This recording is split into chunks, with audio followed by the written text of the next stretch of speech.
अभी की सबसे बड़ी खबर आ रही है और बताया जा रहा कि सूर्या हांसदा के बाद टाइगर जयराम महतो का एनकाउंटर होगा। और आपको सबसे बड़ी हैरानी तब होगी कि आखिर टाइगर जयराम महतो की एनकाउंटर की मांग कौन कर रहा है, आखिर पूरी सच्चाई क्या है। ये तमाम बातें 7 से 8 मिनट की रिपोर्ट में हम आपको बताने जा रहे हैं। नमस्कार, मैं प्रिंस कुमार सिंह और आप देख रहे हैं पॉजिटिव प्रिंस। अगर अभी तक आपने चैनल को सब्सक्राइब नहीं किया है तो खबरों से अपडेट रहने के लिए कृपया चैनल को सब्सक्राइब कर लीजिए, और जो लोग ऑलरेडी कर चुके हैं उन तमाम लोगों को सहृदय धन्यवाद। और वापस आते हैं अपनी खबर पर और आपको बताते चले कि जेल गेम यानी कि टाइगर जयराम महतो की पार्टी के बड़े और कद्दावर नेता सूर्या हांसदा, जिनको गैंगस्टर कहा जा रहा है, उनका झारखंड पुलिस ने एनकाउंटर कर दिया है।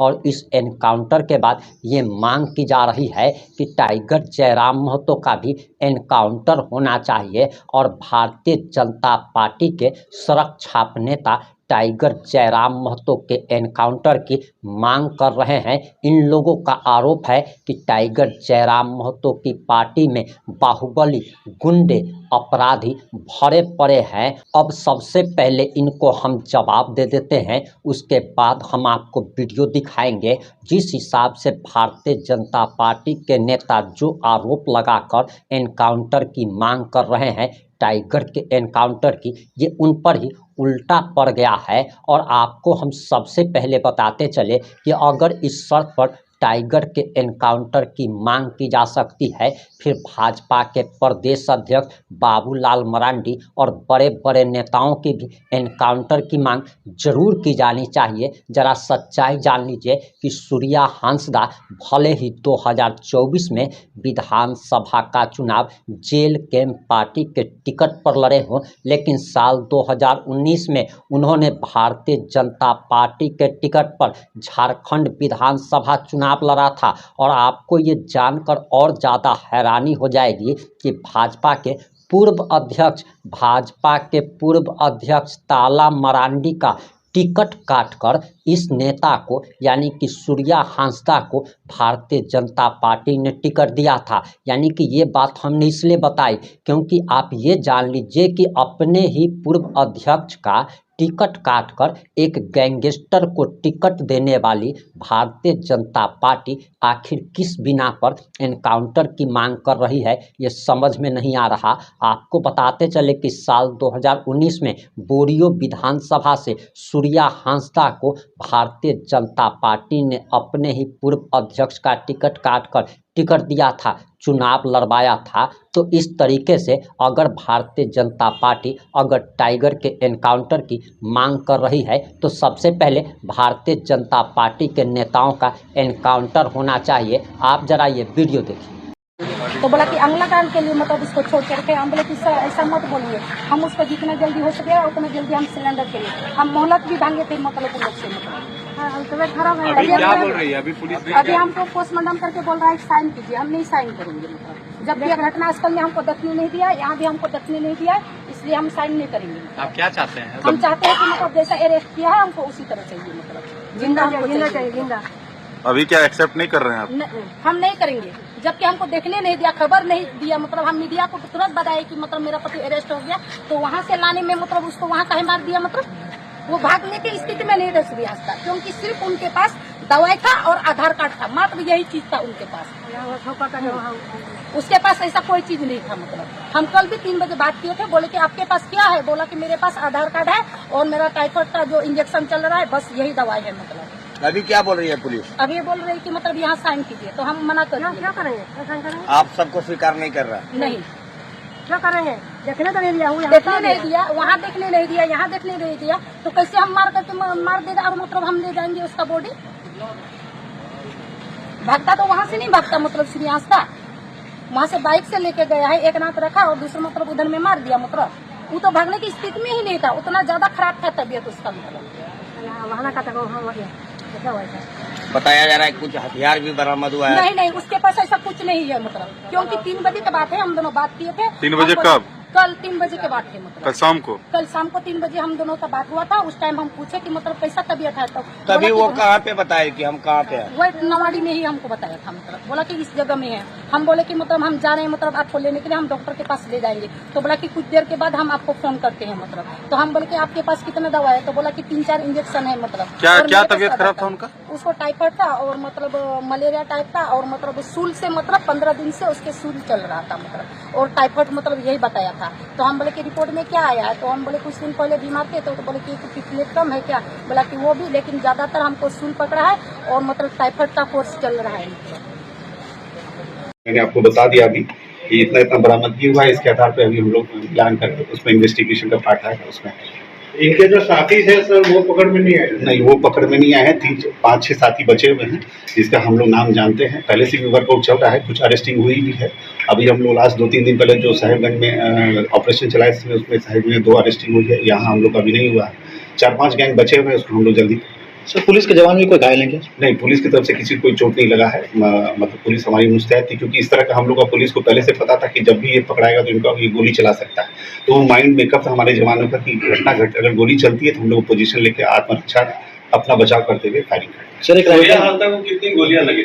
तो वो इन्वेस्टिगेशन का पार्ट है, वो अभी इंक्वेस्ट रिपोर्ट में मेरे पास आएगा तो हम बता पाएंगे। वो अब डायरी में लिखा के जाएगा कि उसको गुड्डा एसआईटी द्वारा गिरफ्तारी हुई थी या देवघर पुलिस द्वारा? गुड्डा टीम के द्वारा इसकी गिरफ्तारी की गई थी। देवघर पुलिस के द्वारा सहयोग किया गया। सर इस पर सीसीए लगा हुआ था और कितने केसेस इस पर थे और कौन कौन से पॉलिटिकल पार्टी से इसका रिलेशन था? देखिए, सीसीए तो जब लगता है जब ये जेल में रहता है 3 तरह का सीसीए लगता है। जब ये जेल में रहता है तो हम सीसीए को उसके निरुद्ध करने के लिए सीसीए लगा सकते हैं, जिला बंद करने के लिए सीसीए लगा सकते हैं, या फिर थाना उपस्थिति के लिए सीसीए लगा सकते हैं। तो सीसीए का एक टर्म होता है, जब खत्म हो जाता है तो उसके बाद फिर से उसको जब ये अरेस्ट होकर आता है तो हम लोग सीसीए लगाते। और इसके ऊपर कुल 25 कांड दर्ज है जो साहेबगंज का मिर्जा चौकी, बोरियो और हमारा ललमटिया, बुआरी जोर और महागामा थाना में कांड दर्ज है। सर दिसंबर से लेकर अब तक इसके ऊपर कितने मामले दर्ज हैं? 25 मामले दर्ज। दिसंबर से लेकर अब तक जितने भी केस इस पे दर्ज है इसमें 25 मामले। सर कई फर्जी एनकाउंटर के भी आरोप लगाए जा रहे हैं। ये तो मजिस्ट्रियल इंक्वायरी का पार्ट है। हम लोग सभी एनएचआरसी को सूचना दे दिया है। जब भी पुलिस एनकाउंटर होता है तो ये हम लोग का निगेटिव पक्ष रखता है। हम लोग फ्री एकदम ट्रांसपेरेंट सिस्टम रखे हैं, कहीं कुछ इस तरह का नहीं है। और इसमें मजिस्ट्रेट प्रतिनियुक्त किया गया है और फर्दर जो एनएचआरसी का गाइडलाइन है उसके आलोक में हम लोग सारा एक्शन पूरा करेंगे। क्या सर ये इसका अमन गिरोह से भी संबंध बताया जा रहा है क्या? ये इन्वेस्टिगेशन का पार्ट है, ये भी हम लोग चेक करेंगे। बाकी कुछ बातें जो भी हम यहाँ नहीं बता सकते वो इन्वेस्टिगेशन में आएंगे, आगे पता चलेगा। तो जो इसमें संलिप्त अगर कहीं और भी इसका गैंग सक्रिय है दूसरे स्टेट में भी, तो उसके आलोक में हम लोग अक्सर कार्रवाई करेंगे। सर परिजन राजनीतिक पक्ष भी बोल रहे हैं कि इसमें राजनीतिक साजिश। राजनीति का तो ये आप लोग ज्यादा बेटर बता पाएंगे कि किस पक्ष से जुड़े हैं। हम लोग तो यही जानते हैं कि वो शातिर अपराध कर्मी था और यहाँ का कुख्यात था, और उसका हिस्ट्री रहा है कि वो पहले भी पुलिस पे बहुत बार अटैक कर चुका है, साहेबगंज में भी कर चुका है और ऐसा घटना। सर जो हथियार बरामद हुआ है क्या उसी का प्रयोग उस में हुआ था सर उस कांड में? किसका? जो हथियार बरामद हुआ है सर उसी से कांड कारित करता था। देखिए, इससे पहले भी साहेबगंज में भी 5-6 हथियार पकड़ाए थे हमने। जब उसके गैंग के सदस्यों को तुरंत उसमें भी 4-5 हथियार पकड़ाए थे। उसके पास 12-15 हथियार हमेशा लेके चलता था, जिसमें से कुछ बरामद कर लिए थे, कुछ हम लोग के पास और बरामद हो गए। कुछ साथी जो उसके फरार हो गए उसके पास भी कुछ हथियार है जिसको हम लोग अभी लग करके उसको अरेस्ट करके। सर इस टीम को लीड किसने किया था सर? ये इसमें एसडीपीओ गुड्डा, क्योंकि महागामा पहले लीड कर रहे थे क्योंकि वो अवकाश में थे, एसडीपीओ गुड्डा इसको लीड कर रहे थे। घटना घटने के बाद जब सारा मुझे इन्फॉर्मेशन मैंने डीएसपी हेडक्वार्टर को भेजा था सहयोग करने के लिए कि आप क्या करते हैं सहयोग। मुठभेड़ कितने बजे की थी सर? ये रात को हुआ है लगभग 12:30-1 बजे के आसपास। देवघर से उठाया गया है तो बताए, देवघर से मेरी टीम अरेस्ट की। बताएं। ठीक सर, कितने थानों की पुलिस इन्वॉल्व थी इसमें? ऑलमोस्ट 4-5 थाने का जो मेन हम लोग का जो है बुआरी जोड़, ललमटिया, महागामा, और क्योंकि टाउन का भी कुछ हेल्प हो जाता है क्योंकि टाउन से बहुत सारा हम लोग हेल्प मिलता है, तो टाउन का बात है। अब सर नेक्स्ट फर्दर स्टेप क्या इसमें है कि हम लोग एकदम निष्पक्ष आयोग बनाए, कि इंस्पेक्टर रैंक को आयोग बनाए ताकि एक गैजेटेड अफसर इसको अच्छा से इन्वेस्टिगेट करें। और जो सर्किल इंस्पेक्टर है ये उपेंद्र माथुर, इनको आयोग बनाया गया, इनको प्रॉपर डायरेक्शन दिया गया है कि आप इस केस को प्रॉपर इन्वेस्टिगेट करके जो इसमें चीजें आएंगी उसको लाइए। प्लस एक और अलग से भी हम टीम बना दिए हैं जो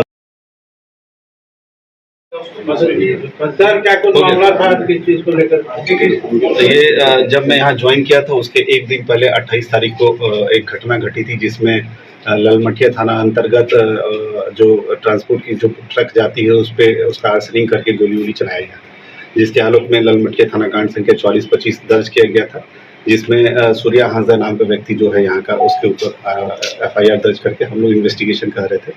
इसमें हम लोग बाद में पता चला कि यह साहेबगंज में भी इस तरह की घटनाओं में संलिप्त रहा है, और जब हम लोग इसका आपराधिक इतिहास निकाले तो इसके खिलाफ साहेबगंज और गोड्डा जिला में मिलाकर कुल 25 कांड दर्ज हैं जो रंगदारी से संबंधित है। इनका एक ऑर्गेनाइज गैंग है जो इस तरह का जो ट्रांसपोर्टेशन का काम होता है कोयला का और ये उस चिप्स का, जिससे वो लोग अवैध पैसे की वसूली और ये रंगदारी का मांग करते हैं। उसी के आलोक में जब ये केस दर्ज हुआ उसके आलोक में एक SIT टीम का गठन किया गया, जिसके द्वारा लगातार पिछले 2-3 महीने से जगह जगह पे छापेमारी की जा रही थी। इसी के आलोक में हम लोग बरहेट में एक हम लोग इंटर डिस्ट्रिक्ट मीटिंग भी किए थे इसी की गिरफ्तारी को लेकर, जिसमें सभी थाना प्रभारी के साथ जो इन्फॉर्मेशन हम लोग को मिलता है, जो इनपुट मिलता है, उसके आधार पर हम लोग लगातार प्रयास कर रहे थे कि इसकी गिरफ्तारी हो जाए। इसी आलोक में हम लोग को कल इसकी सूचना मिली थी कि यह देवघर में कहीं पहुंचा है। उसी के आलोक में एक छोटी टीम के द्वारा उसको वहां से गिरफ्तार करके लाया गया। गिरफ्तारी उपरांत उसको यहाँ पर कन्फेशन पे पता चला कि उसका कुछ हथियार और वो बरामद कर सकता है। उसी के आलोक में कल रात में जो SIT टीम गठित की गई थी वो बोआरी जोड़ थाना अंतर्गत कमल डेरी रहर बढ़िया पहाड़ के पास बरामदगी करने गई थी। जब टीम बरामदगी करने पहुंची तो वहाँ पर इसके जो साथी पहले से छिपे तो उसके द्वारा फायरिंग की गई। इसके द्वारा भी अपना जो कस्टडी में जो जवान था उसको धक्का देकर उसका राइफल छीनकर भागने का प्रयास किया गया, जिसमें गोलीबारी चली दोनों तरफ से। आधे घंटे का लगभग जो मुठभेड़ चला, जिसमें हमारे टीम के जो द्वारा भी जो फायरिंग किया गया, फायरिंग जब शांत हुआ उसके बाद 2-3 घंटे बाद उसमें जब सुबह उसमें हम लोग उसका सर्च अभियान चलाए, तो जिसके आधार पर पता चला कि जो सूर्या हांसदा है इसको मृत पाया गया।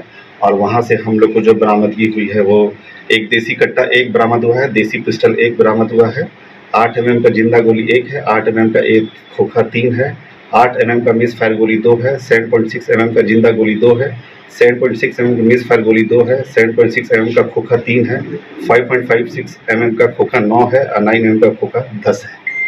तो ये जैसा हम लोग जानते रहे पहले भी इसका पूर्व इतिहास रहा है। जब भी पुलिस इसकी गिरफ्तारी करने जाती है तो पहले भी पूर्व के DSP का इसके द्वारा हाथ तोड़ दिया गया, साहेबगंज में घटना घटी थी।